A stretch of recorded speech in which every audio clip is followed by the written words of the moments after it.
A man who discovered that mindset alone isn't enough. You need a system, a psychology, and a business strategy to match your mission. It was almost like the scene from The Matrix where Neo gets offered the blue pill or the red pill, and he takes the red pill and you can't go back to that old way of thinking. The real test of a mindset is how do you handle it when you're in the pit of despair? As an entrepreneur with a global team, one of my biggest challenges was managing international payments. I was stuck with high fees, slow transfers, and endless complications. Whether it was paying my team in the Philippines or buying products from Japan, I tried multiple banks and services like PayPal, but nothing seemed to work. Then I found Wise. The savings have been huge, and transfers that used to take days now happen in hours. It's fast, simple, and has become a vital part of my business strategy. If you're not using Wise for international payments, you're missing out on a game changer. Click on the link in the description to get started with Wise today. Imagine mastering the ability to rewire the human mind, helping people overcome deep emotional blocks, unlock confidence, and change their lives, but still lying awake at night wondering how you're going to pay the bills. That was the early reality for today's guest. A man who discovered that mindset alone isn't enough. You need a system, a psychology, and a business strategy to match your mission.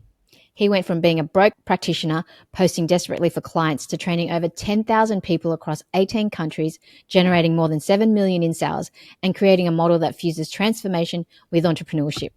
But what's even more fascinating is how he thinks, the frameworks, the inner rewiring, and the emotional discipline behind building success from the inside out.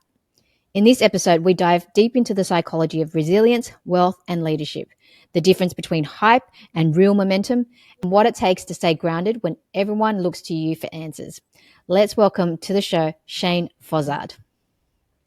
Thank you. Thanks, Linda. Tell us about your journey and the early struggles, bills, no clients. What stopped you from quitting when your brain said this isn't working, and how did you get to where you are today? Yeah, sure. Look, I'll take you back a little bit before that. So I used to be working in corporate. So I was in my early 30s, and working in corporate, I was a sort of middle to senior management sort of position. I was the national sales and operations manager for a company. I was running a department of around about sort of 45 to 50 people, about 7 or 8 direct reports. And life was okay. And at that point, I kind of thought I had all the answers in life. I thought I was a smart guy, but behind the scenes, I was doing stupid things. And what I mean by that is I was drinking too much. I was smoking too much. I was earning a pretty good wage, but I was spending probably more than what I was earning. And so I was always in debt, and I was always like running out of money towards the end of the month or end of the pay period. And also my relationships weren't very successful, my intimate relationships. So I had, some girlfriends, and it just didn't work out. And I was always it was them, they were the problem. And so I had this sort of, I guess, this bravado and this confidence and probably this arrogance, thinking I had all the answers. And in the corporate space, I was, like I said, I was doing okay. And so that probably fortified a little bit of that belief system that I had. But if it was like late at night and I'm with myself and where you're not trying to put on a brave face and you're actually considering your own lifestyle and your own sort of position in life, I was like, I really did want to find someone I could have a long-term relationship with. I had aspirations to have a family. I wanted to have a successful business, not build the dream of my directors and the shareholders. And so there was a part of me that was like, I was craving for something else. I knew I was drinking too much. I knew I was smoking too much. And they were behaviors and habits that I'd probably spent a decade trying to manage. And look, I wasn't too crazy. And I was probably, again, similar to some of my friends. It's like, well, I'm not drinking as much as this person here, and I'm not smoking as much as this person here, so I'm kind of okay. And then I sort of got to a place where I need to, if I am going to be this smart person as I think I am, I need to start doing smarter things. And I happened to stumble into a hypnosis course. It was like an introductory course. And I kind of went there very skeptical. I didn't think it was going to work.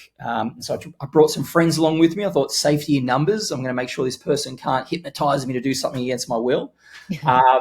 And it was the Friday night. And as this speaker was speaking, it was was just resonating with me. And I whilst I went there a bit skeptical, I was still somewhat open-minded.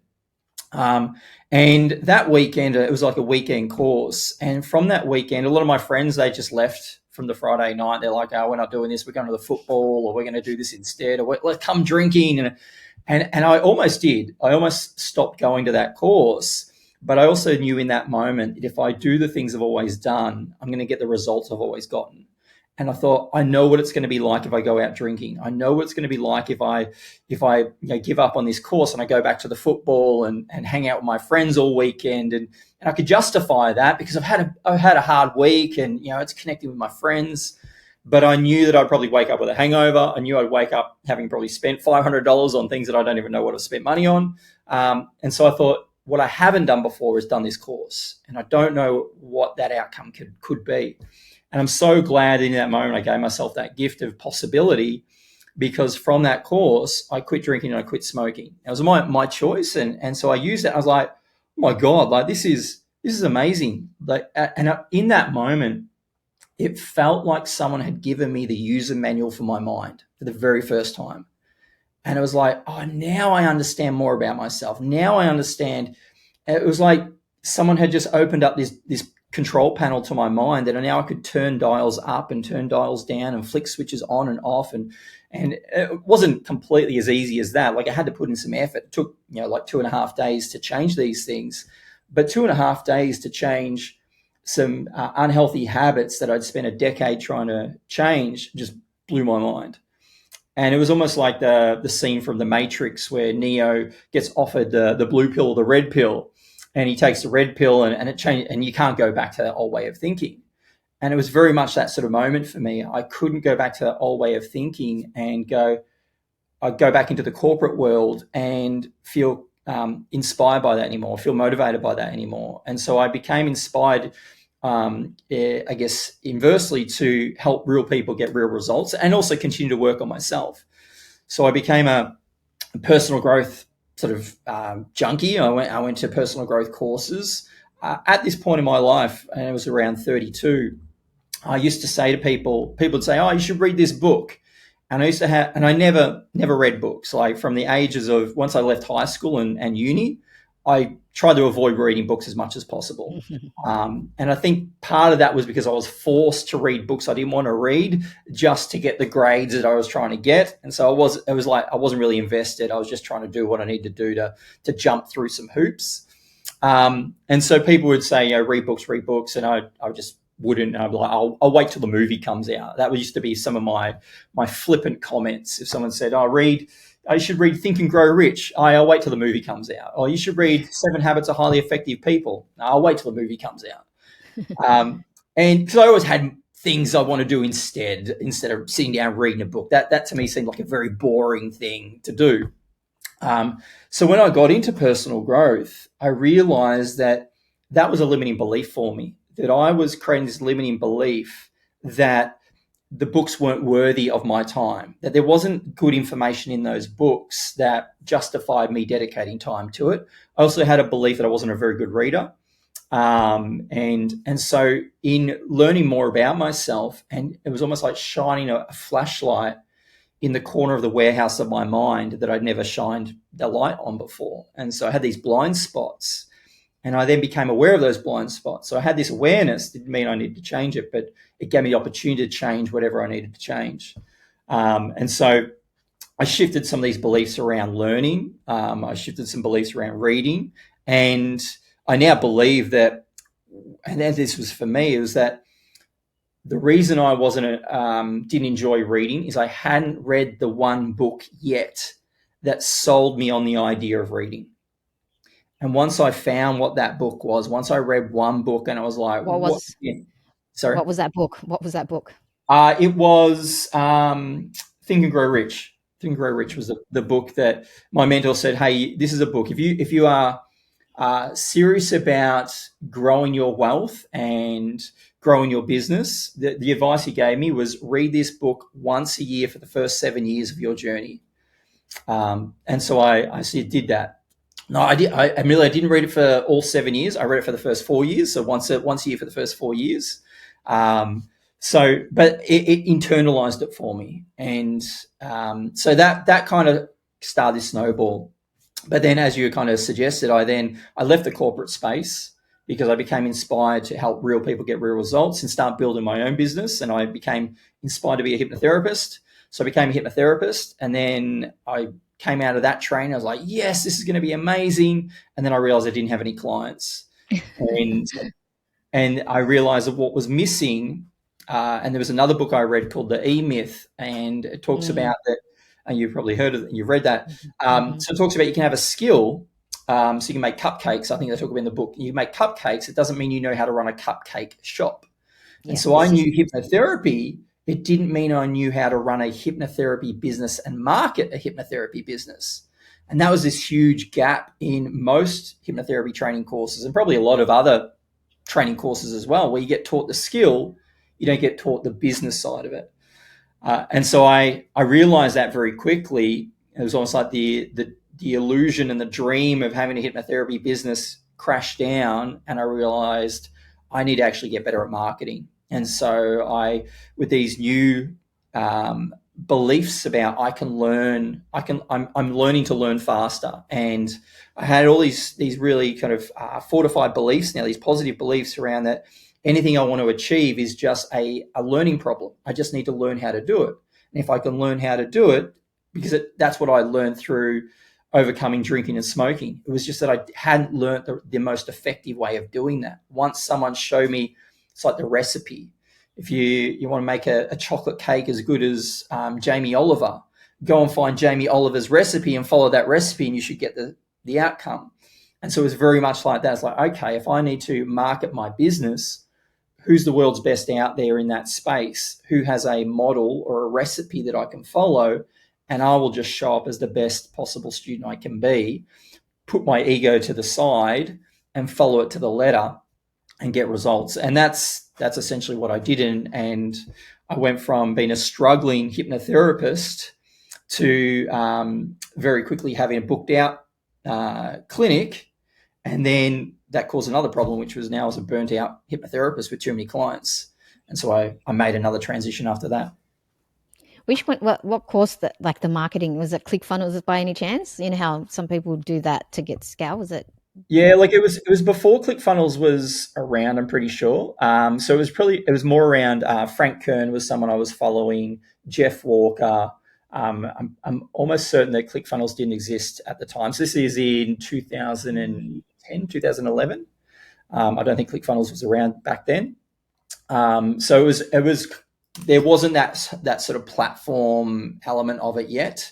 It was more like WordPress, and a lot of the people was kind of using WordPress and creating funnels in different ways. And I can't even remember what the technology was back then, but it was more following marketing gurus like Jeff Walker, Frank Kern is another one, Dan Kennedy, going through some of those are around 20, 30, 40 years ago as well, and learning some of the foundation, the basics, just like how to create headlines, how to create hooks, Robert Cialdini's the influence books and persuasion. So I was kind of going back to the foundations before I got too caught up in the fancy platform element of it. I was like, okay, what's consumer psychology all about? Like, what are the psychological triggers that need to be included in any website or any marketing material or a pamphlet or a brochure or an elevator pitch. So it's kind of going back to the real basics first and building up from there. Nice. I want to take it back because you mentioned the belief system, and I think that's super crucial in terms of success and, reprogramming our mind. You mentioned it took you 2 days only to stop drinking and smoking, which congrats. That's pretty powerful. And that course must have been really exceptional to be able to do that too. And I want to know about self-mastery and how other people can learn these skills to help better their business and have better lives. But it all starts with limiting beliefs and our thoughts and, the programming we've been brought up with as well. So let's talk about money, worth, and identity as well. So what's the real reason why so many people, smart people, entrepreneurs, sometimes they sabotage their own success and their financial success? And Yeah, why do you think that is, and where can we stop doing that? And is it just the way that we program our minds and our thoughts as well, and catch those thoughts and having more self-awareness? A lot of times, sometimes people self-sabotage, but subconsciously, and they do that Yeah. and they're not aware of it. So, what's a real reason why people do that, and how can they stop? Yeah. Well, I think the reason why we do it is we only know what we know, and we often don't know what we don't know. And there's almost like we spend, the way I kind of think of it, my philosophy is every single one of us spend a lot of time being out of perspective. So we're out of perspective on what truly is happening in our lives, what's truly driving our behaviors, what's truly driving our emotions. Because I think of it like psychology. It's not my concept; it's a concept I've learned. But psychology is a little bit like an iceberg. We only sort of identify 10% that sits above the water. The other 90% of what dictates our behaviors, our thoughts, our feelings happens subconsciously or unconsciously. And it's a challenge to be in perspective on what's driving our behaviors in an unconscious, subconscious way. Like that's always this challenge, is like, was that my real decision, or was that a decision that was influenced based on my upbringing, or based on the last 2 weeks? And so there's influence all around us. It's really this question of, can I influence myself consciously, or do I leave myself open to being unconsciously influenced? I use the word subconscious or unconscious interchangeably. It's why you hear me say them both ways, because some people have different terminologies and definitions for it. But it's really that hidden driving force that is really it's a challenge. I shouldn't say it's hard. It's a challenge to kind of put your finger on it and go, that's why I made that decision. It actually wasn't my decision. It was because that's the behavior that I grew up seeing. And so it was my default way of acting. And I'll give you an example. So I grew up, my father had a tendency of coming home one day with big purchases. So he'd come home and all of a sudden we'd have a new washing machine. It wasn't discussed with my mum. My mum would be like, "Oh my God, what have you done? Like, we need a new washing machine." He's like, "No, we've got a new washing machine now." And it was great as a kid to go through that. Now we were middle class. We weren't sort of wealthy at all, but it made us feel wealthy in those moments. He'd come home, like I was a kid in the 80s, came home with a VHS video player. And you're like, "Oh, wow, we can watch videos now." And so there were things like that. And when I got together with my wife now, and we were kind of, there was a point where I went down shopping and I saw a TV. And we already had a TV, but it was a bigger TV. And so without discussing with her, I bought that TV and I came home, and I didn't realize in that moment that I was just probably playing out a behavior that I had grown up seeing. And I didn't think there was anything wrong with that. But when I brought home this TV to my wife, and that's right, I went out to buy nappies for our 1-year-old, came home with a TV. She's like, "What are you doing? Like, we don't need a TV." But here I'm thinking I'm being a provider. I got, "Surprise, we've got a new TV." To her, that was uncertainty. That was like, "What are you doing?" Like, we didn't talk about that. That was $900 or whatever the price was that could have been spent elsewhere. And so it created a disconnect. And it wasn't until I sat down, hang on, why do I do that? Why did I choose to do that? Now, was it just marketing in that moment? And one of the things is, do I know definitively why I did that thing? I mean, not really. But what I believe influenced it was seeing the way that my father acted when I was a kid, and then I guess predicting or assuming that probably had an influence. That probably validated that behavior, maybe tipped it over the balance into, now it is a behavior that I want to do.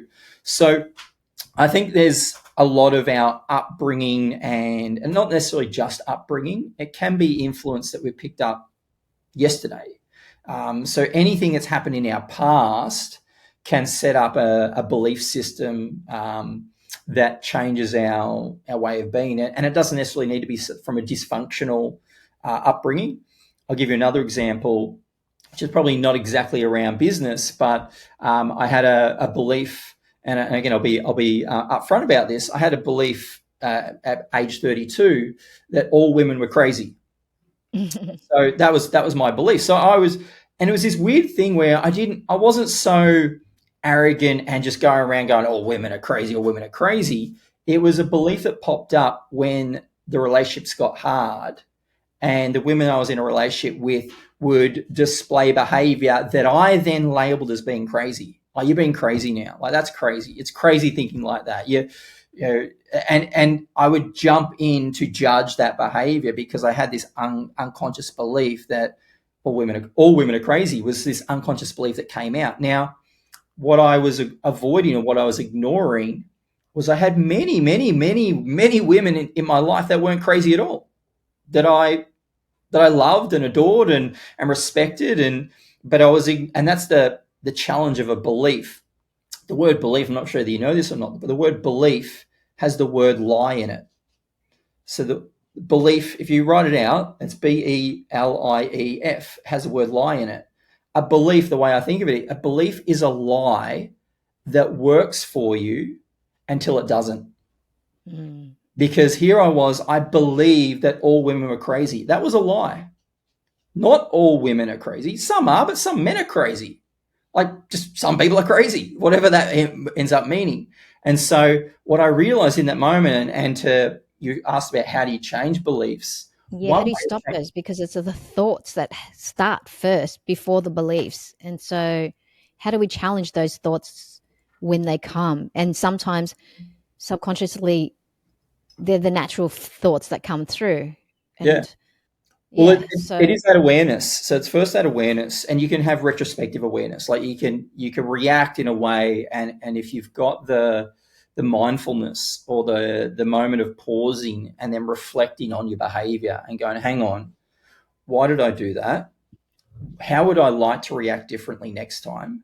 And start to kind of unpack it a little bit. And so that's what I did, is I became aware of it. And again, first of all, we need to become aware of our belief systems. Like, we need to start to gain some awareness into what's underneath the surface. What's the 90% of the iceberg that we haven't looked at yet? And you might not look at all 90% of it, but just a few inches below, a few centimeters below the water gives you some additional insight. Once you look at that, it's then going, okay, well, how do I want to be instead, or what could I do differently? Now, there's a more kind of conscious way of doing it, like, okay, I'm not going to believe that anymore. I'm not going to believe that anymore. You can write out affirmations and stick them on a mirror and say that every day. But that's where hypnosis and some other modalities like that, it's almost like, again, to use the analogy of the movie Matrix, it's like plugging into the back of your neck and installing new beliefs, installing new ways of thinking, installing new identities. And it's not that magical. It doesn't just happen straight away, but it's more efficient than doing it in many other ways. So with regards to the belief around women, the way I changed mine was, first of all, I gained awareness of it. It's what you call, you scramble it. So you scramble it, and one way I scrambled it was realizing that, first of all, is this belief absolutely true? And I realized, no, it's not. So any belief that you have, and this works for any belief, like one belief could be, it's hard to run a 6-figure business. It's hard to run a 7-figure business, or I'm not very good with technology, or I'm not very good at sales. Whatever the belief is that holds people back, if you take that belief and you write it down, first of all, so now you have some awareness. You've taken it out of your head. You're like, okay, this is a belief that I've at least said once or twice to myself. So you write it out. Then you go, okay, is it really true? Is that really absolutely true? Have I been through all the possible experiences in my life that I could possibly experience to know with 100% certainty that is true? And often people have to say no to that because they haven't been through all the experiences they could possibly have. So it starts to break down the sort of the concreteness of this belief to go, oh, okay, so it's an ill-formed assessment. Like, it's a generalization that's been made based on a set of data, but I haven't finished collecting all data yet. So that's what that first question does. And the next question is, what pain is this belief causing me? Because we're motivated by pain. we're all motivated by pain. We're also motivated by pleasure. But people, as a generalization, will run faster from pain than they'll run towards pleasure. So use both to motivate you. So you're like, hey, how is this belief causing me, harm, or how's it causing me pain? So if you believe you're not very, it's going to be hard to make a 7-figure business, then how's that causing me pain? Well, that makes the journey ahead of me feel like it's going to be a lot of effort. I don't want to feel like it's a lot of effort. So that you try to stir up a bit of the pain. You try to agitate the pain a little bit to go, hang on, that belief isn't quite working for me. Like, it's there, but I want to kind of throw that out. It's again, to use another analogy, it's like becoming aware that you have a toxic friend. And when we have a toxic friend, and many of us have had toxic friends in our lives, you don't find someone for the first time and go, great, let's be friends. You're going to be a toxic friend at some point. Let's do it. You make friends with someone. It's only after a certain point in time, you're like, it's not working for me. They're a toxic friend. You identify it. And so then you remove them from your life. And that belief is the same thing. It's been a friend to you. It's served you at some point, but maybe you've outgrown it. Maybe it's no longer serving you. And you need to identify that it's causing you pain. And then the next question is, so if I didn't have this belief, how would that improve my life? So if you didn't have that belief that it's hard to get to a 7-figure business, or if you didn't have that belief that I'm not good at sales, how would that improve your life? I'd be selling better, or I'd be waking up, jumping out of bed, looking forward to growing my business to reach that 7-figure. I could see the goal on the horizon. I know I'm going to get there. So you want to build up that pleasure now as well. So now you're rewiring your neurology to go, okay, that old belief, it's ill-formed, it's causing me pain, but there's another space over here, the not belief space is something that is pleasurable, could be pleasurable. And then I guess the second last part is then scrambling or changing it. And so that's what I did with this. And what I mean by that is, instead of saying it's going to be hard to get to a 7-figure business, reverse it and say it's going to be easy. So it seems very simple, and you can do it that way. Another way is to scramble it, or to make it about yourself, especially if, for example, when I said all women are crazy, what I changed mine to is I am crazy for thinking that all women are crazy. And it turned it on. I was like, you're right. I am crazy for thinking that all women are crazy. This is crazy. I don't want to be crazy. And so that just almost like it tossed out the belief. It just kind of threw it out for me. And then the final step, I don't want to go too far into it, but the final step is to ratify that belief, which the new belief, it locks it in. It's almost like the glue that locks it into neurology, which is the way that all beliefs are locked into our belief systems, is that we look for evidence. And so you go, okay, if your new belief is that it's going to be easy to create a 7-figure business, or it's going to be easy to sell, where can I find some evidence where it has been easy to make some of those decisions, or who has been able to do it easy and who's able to sell easily? If you can't find it within yourself, you look externally, and that gives you evidence to what's happening in your brain. Is you start to lock it in, going, like this new belief. It's not just some fancy thing that Shane asked me to do and I've written it down in a book and I'm like, I hope that sticks. Is you've got some evidence to go, okay, that's kind of legit now. And so that's a way of shifting belief without using hypnotherapy or any other technique. You're using almost like the framework that happens unconsciously as we build a belief accidentally, to then doing it more consciously for yourself. Wow. Does that answer your question? Yeah, it does. Like, it's when you talked about your parents and your dad doing that, subconsciously we do behave and do we behave like our parents, because I know that growing up, my mum was a single mother and she did a lot of things, and we didn't have the greatest childhood, and it was tough for her. She did everything, and she wasn't raised by a mum, so it was just like generational pattern. And I witnessed that as a young age. And so I think subconsciously I've taken on board that as well. And it can be quite overwhelming, because in the end, she ended up just giving up. So, and she left us with dad. So it was just too much. And I don't want to be that. But I find myself doing the same things and subconsciously taking on that role sometimes too, because I feel like, oh my gosh, I do so much. I do everything. And then at night, like last night, I was just couldn't stop thinking because I'm trying to run a business. I'm trying to look after the kids, got so much going on. And it's like a podcast that I love doing as well, but a business, and I'm trying to grow just so much. And then it can get overwhelming sometimes, and then I think, oh gosh, I don't want to be like my mum. But sometimes I think I'm subconsciously taking on what she used to do.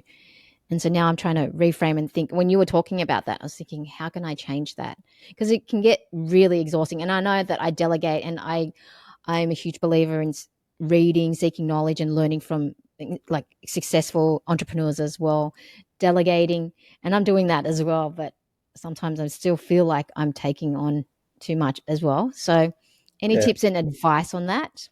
Look, it's the way I think of it is it's like going to the gym. It's like keeping your physical body fit, and even like your health. It's not just physical body; it's what you eat as well. So think of it as those things are a lifelong journey.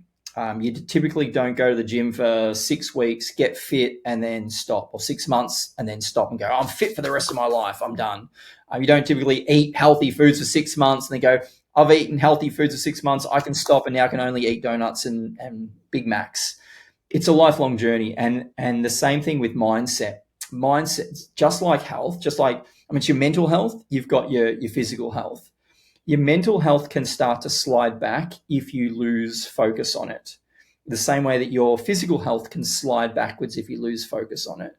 And one of the things I like to talk about is that for a business owner or an entrepreneur, their greatest advantage or the greatest weakness happens between their two ears. That's where it all starts, because they are the leader of their business. They're the leader of themselves. They're the leader of their business. They're often the leader of their family. And so it's almost like they have chosen to hold themselves to a higher standard, because many people aren't leaders. Many people aren't entrepreneurs. They're not business owners. They like to be employees. It's a little bit easier. I've been an employee. It definitely is easier. Like, you can go home at the end of the day. I don't have to worry about whether the staff get paid or not, and all those sorts of things. Like, there's a lot more responsibility that comes to being the sole leader and responsibility for the business. Whether you have staff or not, there's all those responsibilities that go with it. So we've chosen to hold ourselves to a higher standard. And what you sort of mentioned, and I've been through it as well. And it's not like I've gone through it and I've finished going through it, but it's about going, how do I be a better role model for my kids than what my parents were? And how do I stop those cycles? How do I stop that upbringing from continuing to have a dysfunctional impact on me? And that's, again, it comes to awareness. It comes down to growth, like personal growth. It's healing from those things. It's kind of reframe. You mentioned the word reframe. There's a great book called Man's Search for Meaning, which is, we can't change what's happened to us, but we can change the meaning that we associate to it. So everything that's happened to me has happened for me. It's given me lessons. What's it trying to teach me? Yeah, That's why it's like every challenge, if you reframe your challenge and you think, this is like, I've just learned this recently, it's every challenge is a gift, so, and then what's the lesson trying to teach me? It's happening for me. Nothing is random. What's it trying to teach me? So sometimes I always question that, and I question it a lot too. Yeah. But go on. And you also mentioned this, then having the nervous system energy to be resourceful in those moments. So it's one thing to go, everything that's happened to me is happening for me. There's a gift in this. I've got this big challenge in front of me. Okay, this is a gift. This is an opportunity. But if you're still low energy, if your nervous system is fried, if you're close to burning out, that's still really hard to work through. Like, you can cognitively try to tell yourself that, but if emotionally you're not feeling it, then it's incongruent.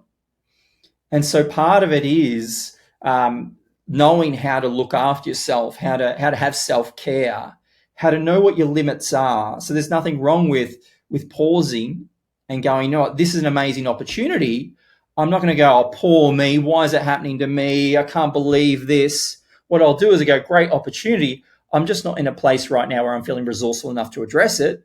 So I'll stop back, I'll pull back, and I'll do some self-care to get my nervous system, to get my energy levels to a point where now I can show up the best possible way I can to make the best of this opportunity.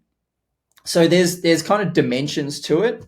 It's not, and I want to be really clear with, a lot of people feel like it's like like positive psychology and affirmations don't work, or it seems too simplified, and because there's more dimensions to it. Like you need to reframe things and look at challenges as opportunities, and look at your past as it's happened for you, and find the hidden gift in what's happened. But then you also need to be have a nervous system with enough that's not dysregulated. You need to have a regulated nervous system so that it doesn't kind of keep you spiraling back to the old ways of doing things. Like I kind of talk about this. A lot of people go do a personal growth course, or they'll say, yeah, life's amazing. I've got such a strong mindset because life's going well for them. But it's the real test of a mindset is, how do you handle it when you're hit with the biggest challenge, when you're in the pit of despair? To use like the hero's journey, when you're in that pit of despair, do you keep going down further, or do you have the strength of mindset to start climbing back out? And there's always challenges around the next corner. I think that the universe is going to throw us more challenges, and typically it only throws us challenges that we're capable of overcoming, if we're willing to find what's already within us and bring it out. That's powerful. Yes. And I think that notion of looking after yourself as well, for me, it's a matter of, having the proper sleep, proper exercise and diet as well, because once I have that in place, then my mind is more clearer. Yeah. But yeah, last night I just came back from traveling and I just couldn't sleep. So the thoughts were just going over, like it was just constant thoughts, and I had to battle my own thoughts and just meditate and pray, and just, like without the sleep, everything was just going challenges after challenges, so it's so crucial that you get the rest, and you get, the self-care is so important, and that's constant as well. So Yeah. I want to talk about building the systems as well. I think as entrepreneurs, if you've learned to master, like the book that you said, E-Myth, the E-Myth book is fascinating, and I highly recommend reading it if you haven't. But the part about delegation and finding the right people and building the systems in place, I think that's really important to be able to scale. And I want to talk about scale and afterwards about hitting ceilings and the breaking point and why we stay at a certain level instead of going up. But before we get there, I just want to talk about, creating the systems. How do you teach people like the systems to be put in place? I know delegation is really important, but have you got any tips and advice on that and building the right systems in place? Like you mentioned, the marketing and having the right people in place as well. But is there any other advice, and what are your thoughts on that in terms of how to scale effectively in order to build that 7-figure business? Yeah. Well, I think systems are crucial. It's been I guess not really a secret, but it's been instrumental in my success that I've achieved, and the times when I stop focusing on the system is when the times that the business has declined more. And so it's like, yep, I've got to get back to the system and set up the system. So one of the things I encourage people to do is to learn about systemized thinking, and kind of appeal to their preferred learning style. So some people like to talk it out with people. Some people like to draw it out. Some people like to read. Like whatever your preferred learning medium is to start thinking about how can you learn more about systemized thinking, like put it into steps, like Henry Ford's The Industrial Age. Like what's the first step that needs to happen? And this applies to all different aspects of the business. So when it comes to marketing, the first step is awareness. How do you get more awareness that you even exist, that you're even a business?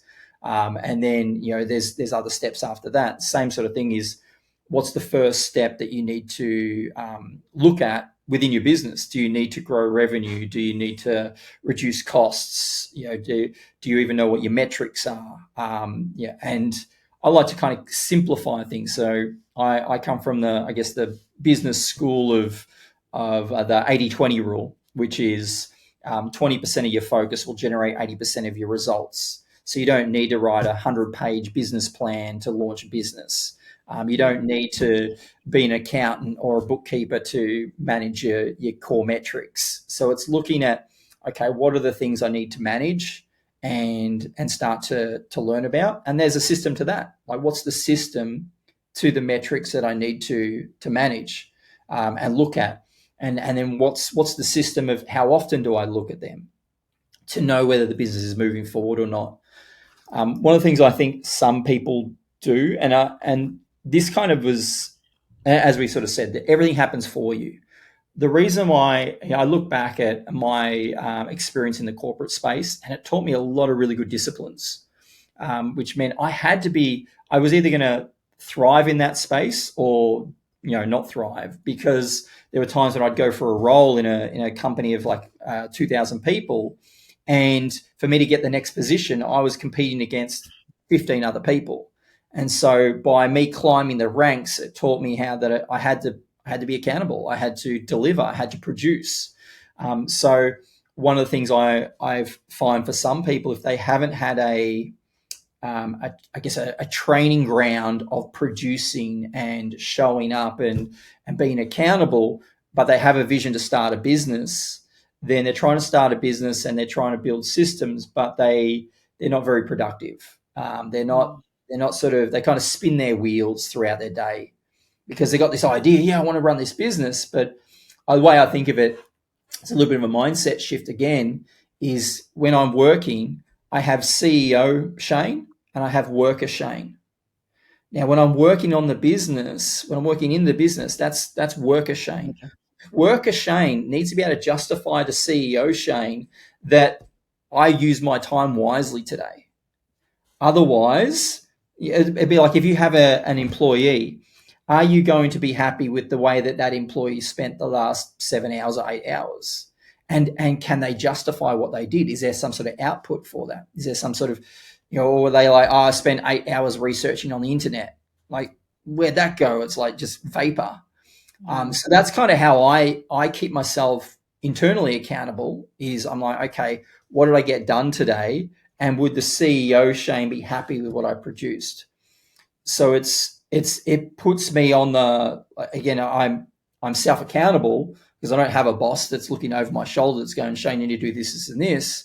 So rather than go, well, I want to get to that goal, and then 3 months going, oh damn, I didn't get to the goal. How come I didn't get to the goal? Like I'm tracking my performance and I'm tracking my productivity every day. Now I'm not really tracking it methodically, but I'm always in the back of my mind going, am I producing today? Is there some sort of tangible output? Did I move the needle forward, or did I just get stuck, rationalizing, oh, it was a good use of time. Like I chatted to people, I had conversations, and I did some research and I watched a few YouTube videos, but what do I have to show for that? There's time and place for that, but it's about knowing, how much you're doing of that. So, systems are really important, as you sort of suggested. It's what I think is, again, useful is it's the learning. It's, if you want to get better at systems, learn how to use systemized thinking, because if you're thinking in a systemized way, then that's the starting point. Like, how do you build a system otherwise if you don't understand systemized thinking? Now, some people have, again, limiting beliefs, like I'm not very good at that, or I'm not really good at that.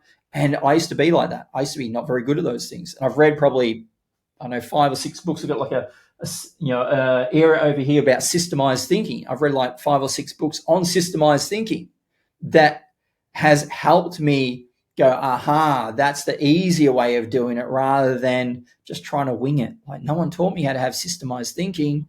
So is that just something you just naturally get? Not in my case. There's education there. There's books, and I think books are one of the cheapest forms of education if you can find the leverage So sit down and go, again, this is what I thought of, is my business my business's success depends on my knowledge base within my head.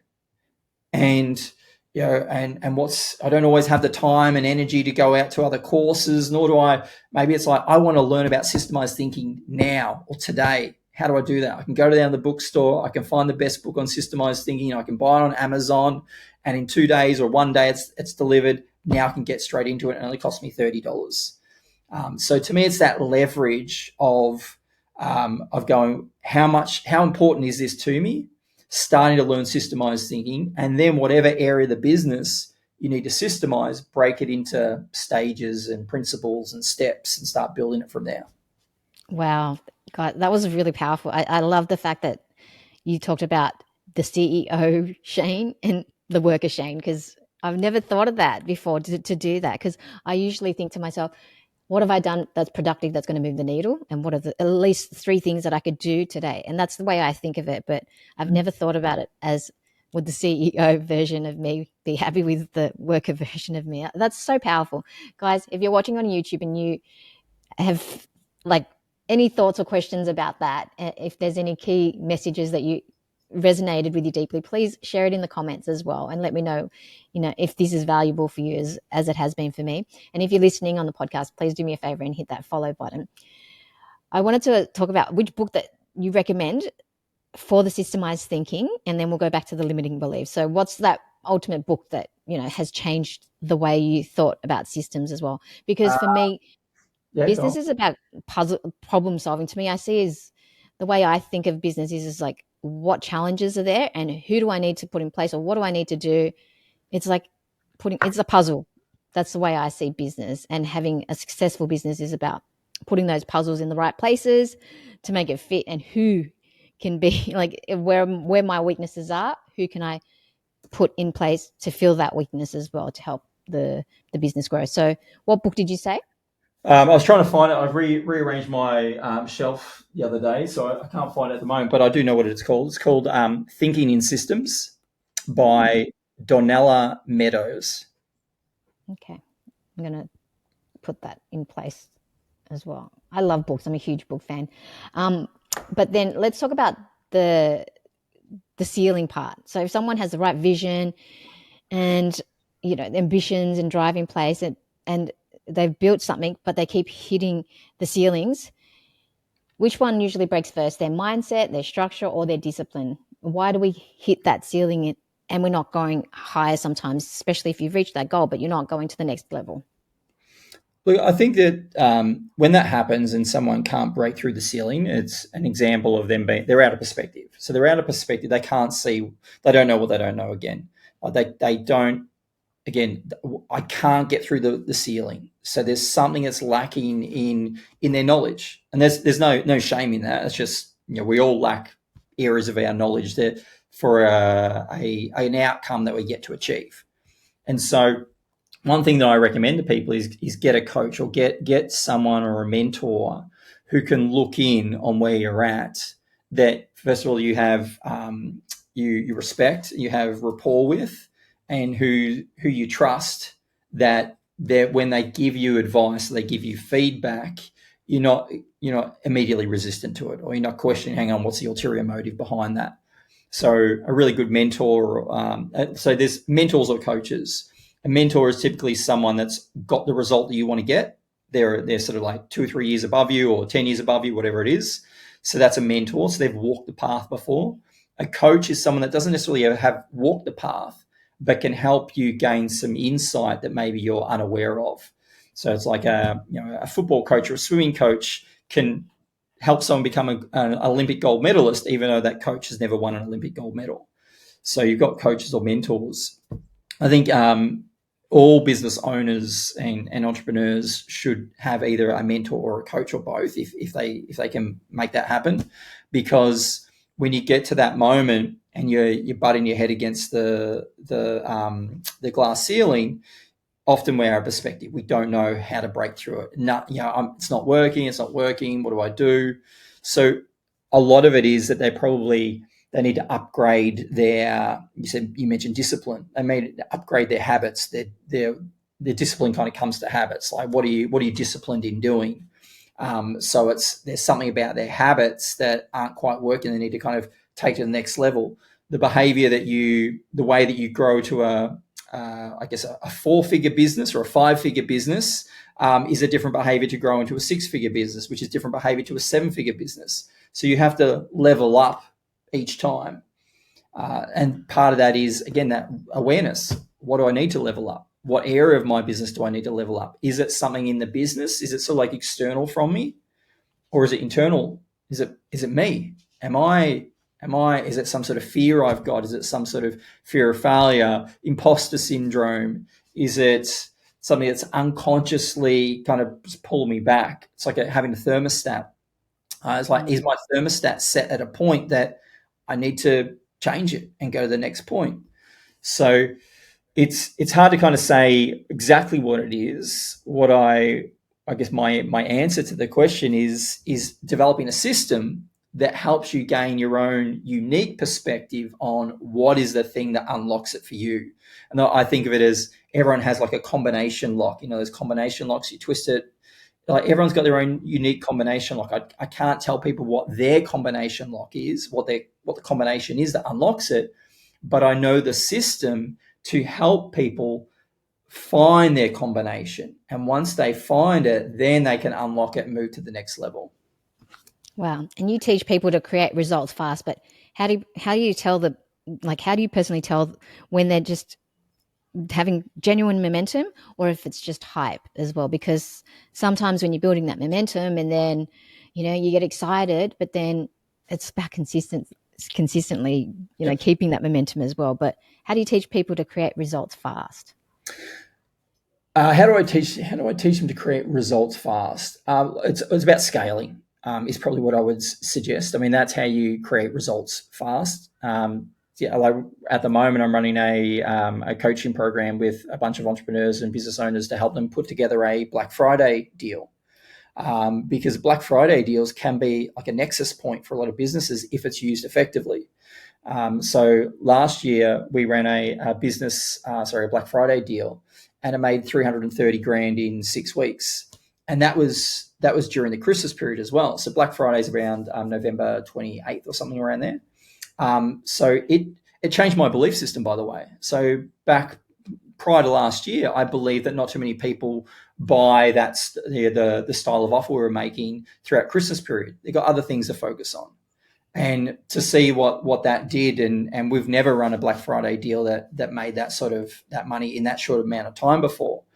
And so, that can be an example where that just blew up our that business for that period. Normally we shut down a little bit. Everyone kind of goes on holidays during December into the middle of January. But this just kind of ramped everything up.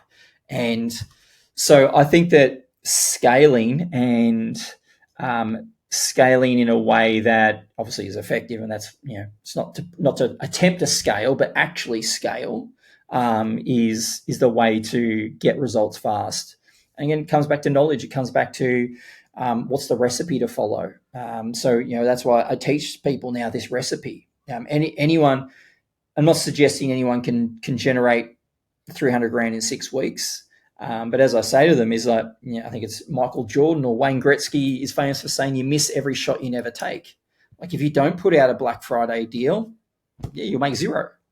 But if you put it out and the market is already primed to purchase during that period of time, and there's usually a 40% increase in conversion rates for anyone that puts out an offer during that time, as long as it's an irresistible offer, as long as it has a price point that's a single-digit figure, like a $7 or $9 or whatever it might be, and you don't make the money on the front end, you make the money on the back end. And as you have the system set up to do that, and you've got the consumer psychology built into it, then I believe anyone can create something. Now, when I say anyone can follow that process, what I don't do is I don't tell you what your offer is going to be.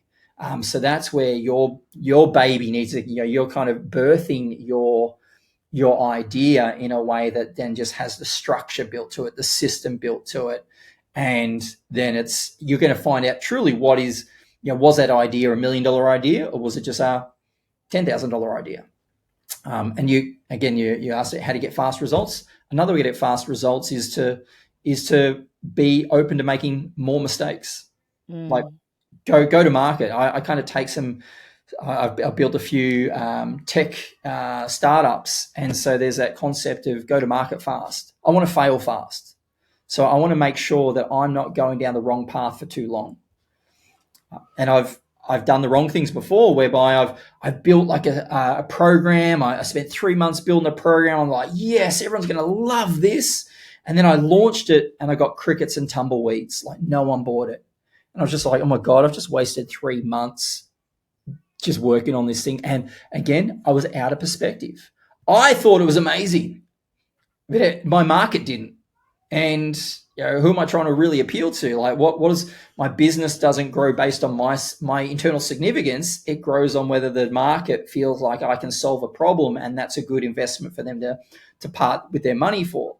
So I do encourage people now to fail fast. Like go to market as fast as you can. Don't try to make it perfect. Go version 1. Get version 1 out there. Get socialize it.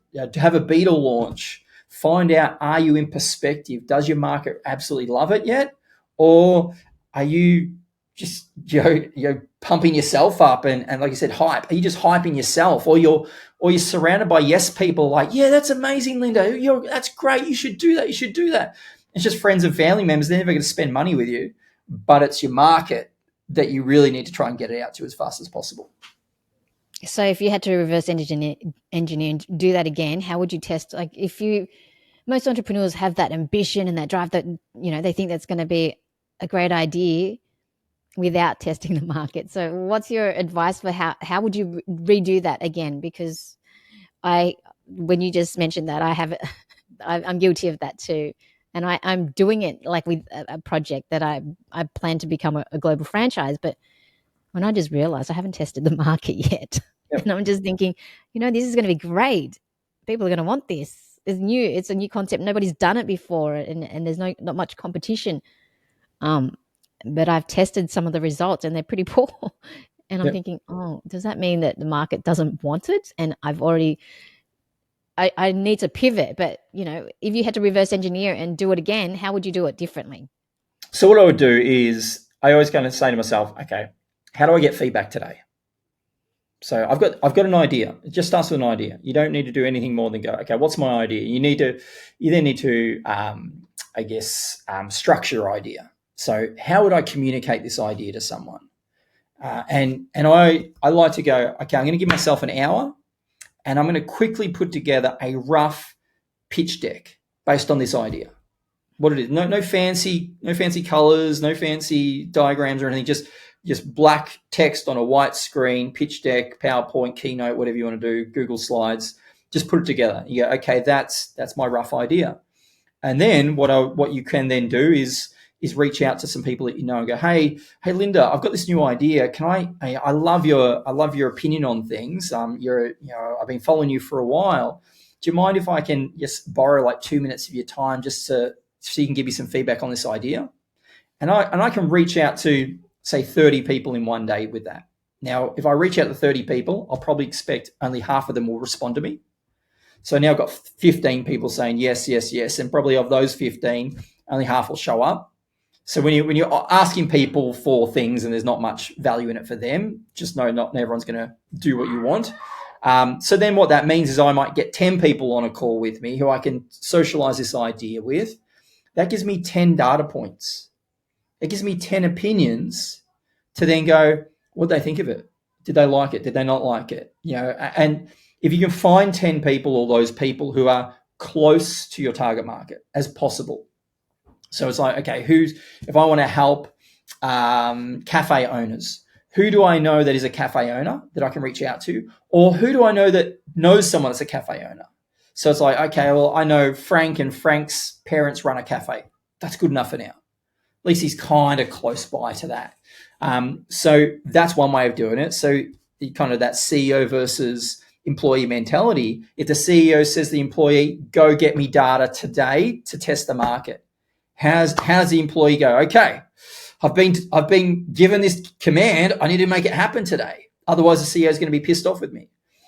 So you show up I guess, take bold action in that way. Another way is, I learned this from another guy, which is, he called it the invisible pitch. And the invisible pitch is a social media post. So you put a social media post out and say, I've got an idea. I'm thinking about doing this. It's going to achieve this. It's going to help this sort of people. Would you be interested? Yes, no. What the hell are you talking about? And you post it in social media. Done. Walk away. Come back 24 hours later and see what's happened. So now you've got maybe 10 data points of people you've actually spoken to who know you as well. So then it's a little bit, you have to put that into context.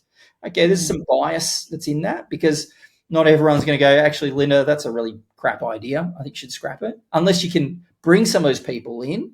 Again, you want to know the truth. You don't want people just... pros and cons. Give me the pros and cons of not just people, the yes men as well. Exactly. But you'll often get, sometimes you'll probably get a lot of, if your followers aren't entrepreneurs, you'll probably get a lot of fear-based thoughts and stuff too. So you got to be mindful of that too. And keep the post wide and... It's like what a lot of statisticians do and data analysts do is you collect the data and then you strip out the data that is probably the outliers and the ones that, it just skews the data the wrong way. So, but it's data. Like it's better to have data than like kind of what I did is I had no data for 3 months and I just launched and thought, oh, people are going to love this. And the data I got was crickets. And that's data in itself. It's like, no one wants this. That wasted 3 months. There's opportunity cost in that. And not to mention the emotional cost of going, oh my God, like what have I done? And am I doing the right thing? And who am I to do this? And maybe, and so it can have an impact on your emotional state and your self-worth and your self-identity and all those things. So again, that's why I do encourage people to fail fast. You want to hear, and this is what, so I used to run personal growth live seminars, and we'd have like 100 people in a room, and we'd do an offer at the end of the course, and we'd have 15, 20 people sign up. I always wanted to know why the 80 people didn't sign up. The 80 people would leave the room. That was the gold. The gold was, what did I miss that didn't connect with them? I want to know what, and it just wasn't possible to interview every 80 person. Can you tell me why you're not signing up? Can you tell me why you're not signing up? But that's what you want to know. You want to know, why aren't people signing up? What do they see in your offer that you're not seeing, and that the people that do sign up aren't seeing either?